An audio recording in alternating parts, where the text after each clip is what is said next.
40-50 ವರ್ಷದಲ್ಲಿ 50 ಆಗ್ಬಹುದು. ಎಸ್ ಅಷ್ಟರೊಳಗಡೆ.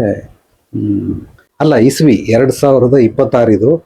40ರಿಂದ 50 ಇದೆಲ್ಲ ಆಗಬಹುದು ಅಂತ ಅನ್ಕೊಂಡಿದೀವಿ.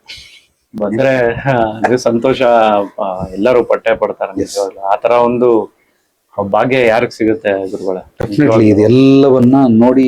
ಮುಂಚೆ ಇವಾಗೆಲ್ಲ ಬಂಡೆಗಳೆಲ್ಲ ಇದೆಯಲ್ಲ, ಅದು ಬಂಡೆಗಳ ಮೇಲೆ ಮುಂಚೆ ಏನ್ ಮಾಡಿ ಕೆತ್ಬಿಟ್ಟು ಮೆಟ್ಲೆಲ್ಲ ಹಾಕೋದು, ಅಲ್ಲೆಲ್ಲೋ ಕಸ ಹಾಕೋದು, ಕಸ ಗಿಸ ಏನಿಲ್ಲ. ಒಂದು ತಿಂದಿದ ತಕ್ಷಣನೇ ಈ ಡಸ್ಟ್ಬಿನ್ ಹಾಕ್ತಿರಲ್ಲ, ಡಸ್ಟ್ಬಿನ್ ಇಲ್ಲ. ಈಗ ಯಾವ್ದೋ ಒಂದು ಬಿಸ್ಕೆಟ್ ಪ್ಯಾಕೆಟ್ ಅನ್ಕೊಳ್ಳಿ, ಪ್ಯಾಕೆಟ್ ಎಲ್ಲ ಕಾಣಿಸ್ತಿಲ್ಲ ಅದ್ರಲ್ಲಿ. ಅವ್ನು ತಿಂದಿದ ತಕ್ಷಣನೇ ಅದು ಸರ್ ಅಂತ ಕಾರಲ್ಲಿ ಕೂತಿದ್ರೆ ಕಾರೇ ಎಳ್ಕೊಂಡ್ಬಿಡ್ತದೆ, ಮನೇಲಿ ಕೂತಿದ್ರೆ ಮನೇನೆ ಡಸ್ಟ್ಬಿನ್ ಅದು ಆಕ್ಚುಲಿ. ಆದ್ರೆ ಕಣ್ಣು ಕಾಣಿಸುವಂತ ಡಸ್ಟ್ಬಿನ್ ಅಲ್ಲ. ಈಗ ನಾನು ಇಲ್ಲಿ ಕುತ್ಕೊಂಡು ಏನೋ ತಿಂತಾ ಇದ್ದೀನಿ, ಸರ್ ಅಂತ ಇಲ್ಲೆಲ್ಲ ಹೋಯ್ತು, ಅದು ಹೀರ್ಕೊಂಡಿರ್ತದೆ. ಅದು ರೀಸೈಕಲ್ ಮಾಡಿ ಎಲ್ಲಿಗೆ ಕಳಿಸ್ಬೇಕು ಅದನ್ನ ಅಲ್ಲಿ ಕಳಿಸ್ಬೇಕು. ತಿನ್ನುವಂತ ಒಂದು ಫುಡ್ ಕೂಡ ಡಿಫ್ರೆಂಟ್ ಅವಾಗ ಯಾವ ತರ ಇದೆ ಅಂತ ಕಾಣಿಸ್ತಾ ಇಲ್ಲ, ಅದು ಕಾಣಿಸ್ಲಿಲ್ಲ.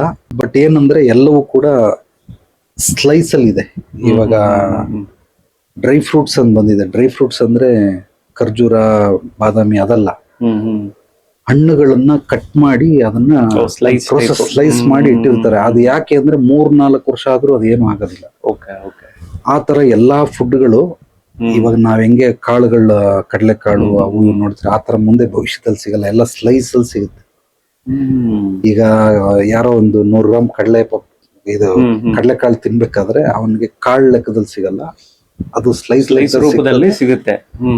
ಅದನ್ನ ನಾವು ತಿನ್ಬಹುದು. ಬಟ್ ಕಾಳುಗಳು ಬೆಳೀತಾರೆ, ರೈತರು ಬೆಳೀತಾರೆ. ಬಟ್ ಅದನ್ನ ರೈತರು ಬೆಳೆದಿರೋದನ್ನ ನಾವು ಡೈರೆಕ್ಟ್ ಆಗಿ ತಗೊಳಂಗಿಲ್ಲ. ಅದಕ್ಕೊಂದು ಸಿಸ್ಟಮ್ ಆಗ್ಬಿಟ್ಟಿದ್ದಾರೆ. ಅದು ಆ ಮೂಲಕನೇ ಬರ್ಬೇಕೆ ಹೊರತು. ಎಲ್ರು ಅದ್ಭುತವಾಗಿದ್ದಾರೆ, ಎಲ್ರು ಹಣವಂತರು, ಯಾರ್ಯಾರು ಏನೇನ್ ಸೌಲಭ್ಯಗಳು ಬೇಕು ಎಲ್ಲವೂ ಇದೆ. ಎಲ್ಲದಕ್ಕಿಂತ ಮುಖ್ಯವಾಗಿ